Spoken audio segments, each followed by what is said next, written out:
नमस्कार फ्रेंड्स, मैं हूं आपका मित्र कमल नंदलाल और मैं आप सभी दर्शकों का हार्दिक अभिनंदन करता हूं एस्ट्रो तक की खास प्रस्तुति वास्तु का सच सिर्फ कमल नंदलाल के साथ में। तभी तो आपको कहता हूं एस्ट्रो तक को लाइक करें, सब्सक्राइब करें। और कमल नंदलाल तो ये कहता ही है कि शेयर तो बनता है, क्योंकि आपका एक शेयर बहुत बड़ा काम करता है। किसी के जीवन से दुख, दुर्भाग्य और दरिद्रता को मिटाकर सुख, समृद्धि और सौभाग्य लेकर आता है। आपका एक शेयर इतना बड़ा पुण्य कमाए, शेयर ज़रूर करें।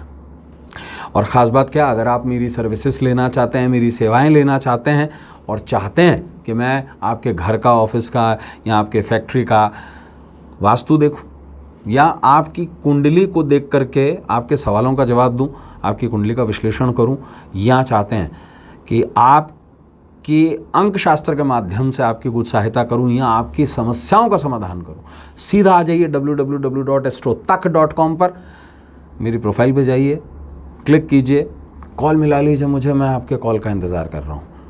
तो चलिए अब बात करते हैं वास्तु का सच में आज के विषय की।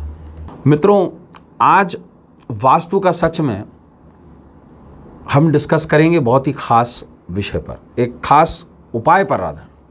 वास्तु का एक खास उपाय। वास्तु ये ज़रूरी नहीं कि बड़ी बड़ी पिरामिड्स के साथ ही दूर होता है। वास्तु बहुत छोटी छोटी चीज़ों में बदलाव करने से भी दूर हो जाता है।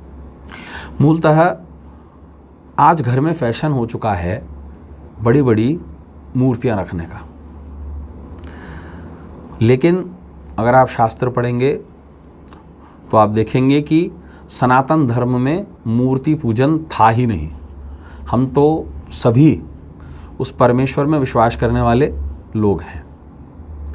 तो आज आपको विशेष एक उपाय बताऊंगा, सुपारी से कैसे दूर होंगे वास्तु दोष। जी हाँ, एक सुपारी, तांबूल में प्रयोग होने वाली सुपारी, पान में प्रयोग होने वाली सुपारी से कैसे दूर होंगे वास्तु दोष। जी हाँ, देखिए, जैसा कि हम प्रोग्राम में हम डिस्कस कर रहे थे कि हमारे शास्त्रों में कहीं पर भी मूर्ति पूजन का उल्लेख नहीं किया गया है। मूर्तियाँ वो जो प्राण प्रतिष्ठित होती हैं, और रादर मूर्तियाँ मंदिर के लिए होती हैं। मंदिर के लिए मूर्तियों का बिल्कुल उल्लेख है, और ये उल्लेख जो है वो विश्वकर्मा प्रकाश में भी है, नारद संहिता में भी दिया हुआ है, ब्रह्म सूत्र में भी दिया हुआ है। बहुत सारे वास्तु के शास्त्रों में ये व्याख्यान है। लेकिन मूर्ति रखने का प्रयोजन घर में नहीं है।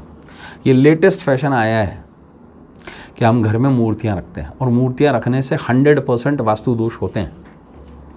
कोई भी मूर्ति घर में अगर हो और वो 2.25 इंच से ज़्यादा बड़ी हो, यानी कि अंगूठे की साइज़ से ज़्यादा बड़ी हो, इस साइज़ से, तो ये समझ लीजिए वो वास्तु दोष क्रिएट करेगी। ऐसे में क्या किया जाए, आपने इसका बहुत साधारण एग्जाम्पल हमारे शास्त्र ही देते हैं। शास्त्र कहते हैं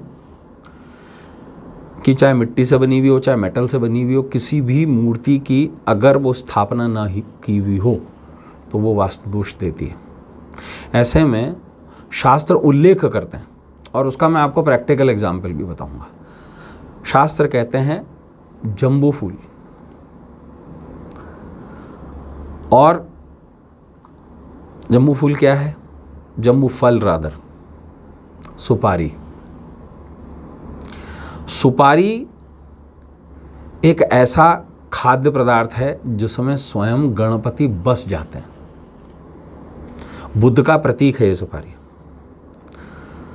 और सभी वास्तु दोषों को दूर करने के लिए गणपति की उपासना बताई गई है।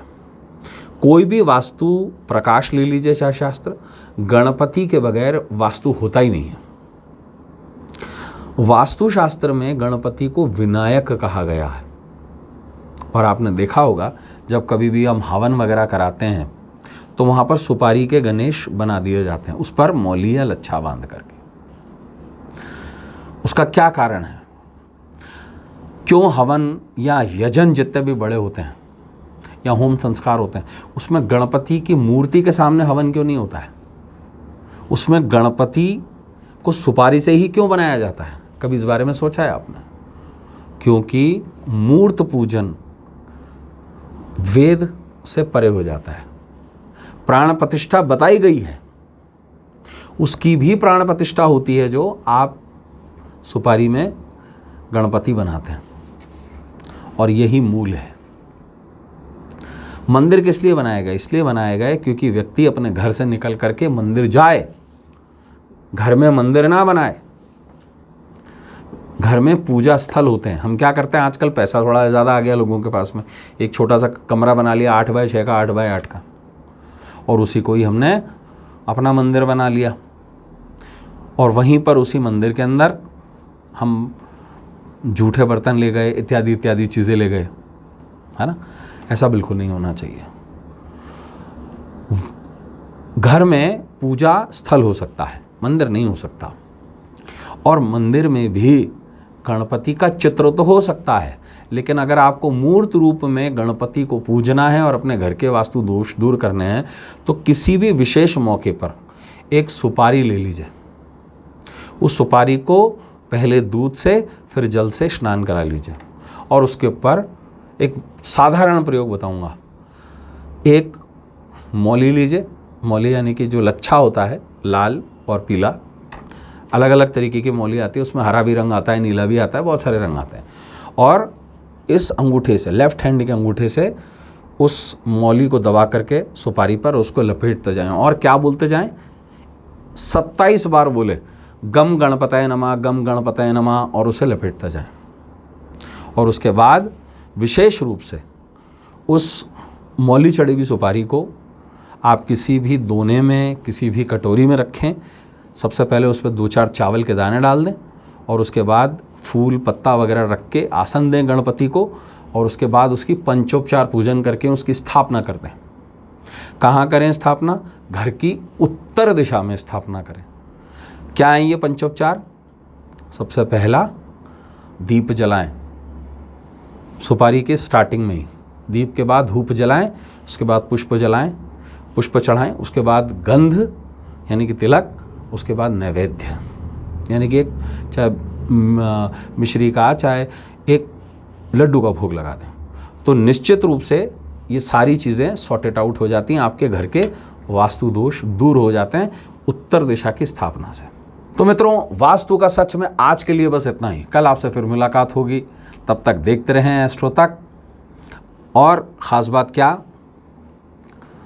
कि अगर आप चाहते हैं सेवाएं लेना मुझसे, अपने घर का, अपनी फैक्ट्री का, अपने ऑफिस का, अगर वास्तु दिखाना चाहते हैं, या चाहते हैं कि मैं आपकी कुंडली पढ़ूं, या अंकशास्त्र के माध्यम से आपकी सहायता करूं, या कोई समस्या में है आप जिसका आप समाधान चाहते हैं, सीधा ये www.astrotak.com पर मेरी प्रोफाइल क्लिक करके कॉल कर लीजिए मुझे।